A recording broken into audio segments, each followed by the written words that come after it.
ஏராளமான பெண்கள் ஆரத்தி எடுத்து நரியை தொட்டு வணங்கினர். கூண்டுக்குள் வைக்கப்பட்ட நரி கிராமம் முழுவதும் சுற்றி எடுத்து வரப்பட்டது. இதனைத் தொடர்ந்து மாரியம்மன் கோவிலில் நரிக்கு பூஜைகள் செய்யப்பட்டன.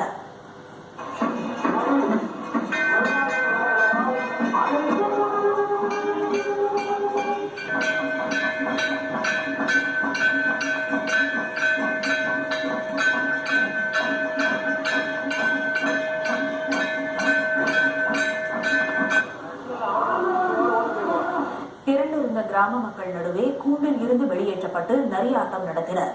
அப்போது நரியை பார்த்து மக்கள் ஆரவாரம் செய்தனர்.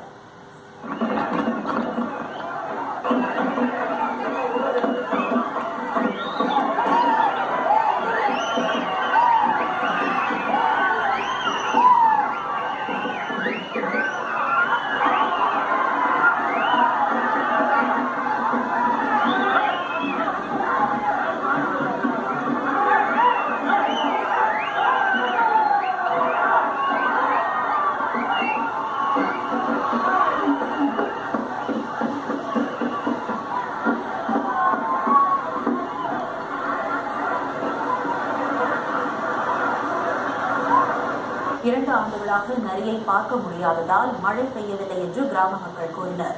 இந்த ஆண்டு நரி முகத்தில் விழித்திருப்பதால் ஊர் செழிக்கும் என்றும் அவர்கள் நம்பிக்கை தெரிவித்தனர். ஒவ்வொரு வருஷமும் நரி பிடிச்சி ரொம்ப ஃபேமஸாக கொண்டாடுவோம். நாங்கள் நரி பிடிச்சாதான் எங்கள் ஊரில் திருவிழாவே எங்களுக்கு களை கட்டும். 10 நாள் ஆனாலும் 20 நாள் ஆனாலும் நரி பிடிக்காத நாங்கள் எந்த திருவிழா பண்டிகையும் நாங்கள் கொண்டாடுறதே கிடையாது. எவ்வளவோ அரசாங்கம் கட்டுத்திட்டம் போடுறது. அதையும் மீறி எங்கள் ஊர் மக்கள் நரி பிடிச்சாதான் எங்கள் ஊருக்கு நல்லது நடக்கும். ஒவ்வொருத்தரும் நரி பிடிச்சா அக்கம் பக்கத்து ஊர்ல இருந்து எல்லாருமே பார்ப்பாங்க. இது ரொம்ப ஒரு ஃபேமஸான ஒரு நிகழ்ச்சி இது எங்கள் ஊரில். எங்கள் வெளியூருங்க, இங்கே திருமலைப்பாளையத்தில் எங்கள் ரிலேஷன் இருக்காங்க. இங்கே நிறைய பிடிச்சிருக்குன்னு சொன்னாங்க. இயற்கை நாங்கள் நரி பார்க்க வருவோம். நல்லா இருக்கு, சூப்பராக இருக்குது. இங்கே டான்ஸ் பண்ணிட்டு நிறையெல்லாம் ஒரு சுற்றி கொண்டு வருவாங்க. நரிமுகத்தில் முடிச்சா நல்லதுன்னு சொல்லியிருக்காங்க.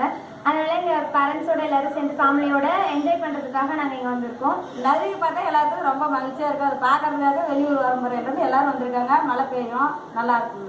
நரியாட்டம் முடிந்ததும் பிடிக்கப்பட்ட இடத்துக்கே கொண்டு செல்லப்பட்ட நரி காட்டுக்குள் விடப்பட்டது. போலீசார் கெடுபிடி காரணமாக நரி பிடிப்பட்ட தகவலை கிராம மக்கள் ரகசியமாகவே வைத்திருந்தனர். தஞ்சாவூர் மற்றும் பட்டுக்கோட்டையில் உச்சநீதிமன்ற தடையை மீறி ஜல்லிக்கட்டு போட்டி